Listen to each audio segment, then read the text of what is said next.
Okay, let's just pass it. Let's go to the next story. It's not story. Now, we should understand that the man that the Lord used to trap that thing, that man was very far from when that thing happened.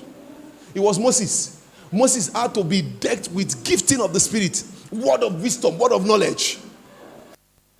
For him to be able to have access into things that happened years, thousands of years before him. To now begin to pen it down. Write it down one by one. Okay. So what he was doing was called a concise summary. If Moses was able to catalog everything, Genesis would have been like, the whole Bible is small. Genesis would have been like maybe 5 Bibles. Before we now begin to write Exodus. So they needed to compress it. Because God was bringing out what was necessary for us in it. What was necessary. We need to see how man began, how man fell, and what is God's plan for man. So you will see Genesis chapter 5 and chapter 6. You will see, is it chapter 5 and 6 or 4 and 5? You will see 2 generations very clear and distinct there.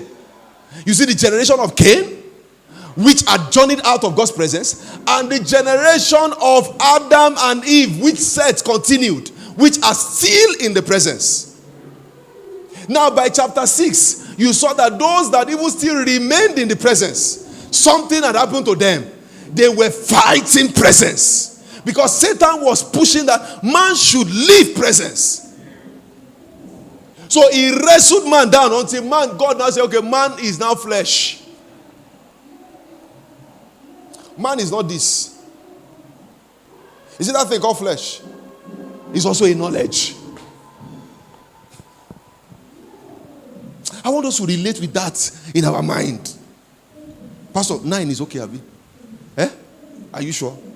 I hope there's no coffee around the Port Harcourt. Okay. Forgive me. Sorry, we started late and I am to be at fault. Sorry, I had a vigil last night. And I got back and there to rest.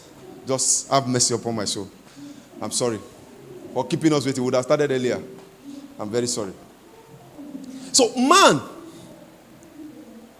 that you saw in Genesis, that man had something governing him.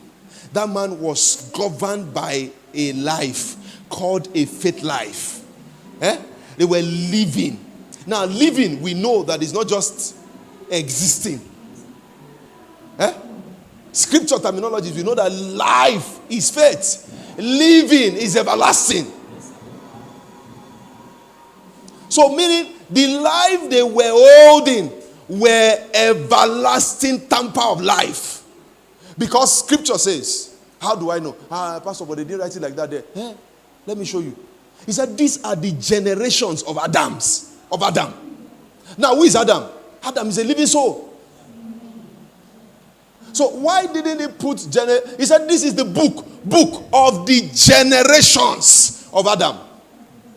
Now, if you read this generation, you will find Cain there. You will find Cain there. No, let's follow Bible with intent. Don't just read that story. You will find Cain there. Why is Cain not there? Because he's no longer an Adam. Adam is not human being. Adamo, son of Adam. Adam is not human being. He said, Adam Lofa is the fault of Adam. You don't know Adam. And that's why after the whole thing, the only person they called an Adam again was Jesus. He said they called him last Adam. So meaning there have been Adams. There were many Adams, but he was the last Adam. Why didn't they call the Pharisees Adam? If Adam was a general terminology. So Jesus also was able to come into that thing called Adama, called living soul. He was able to come into everlasting life.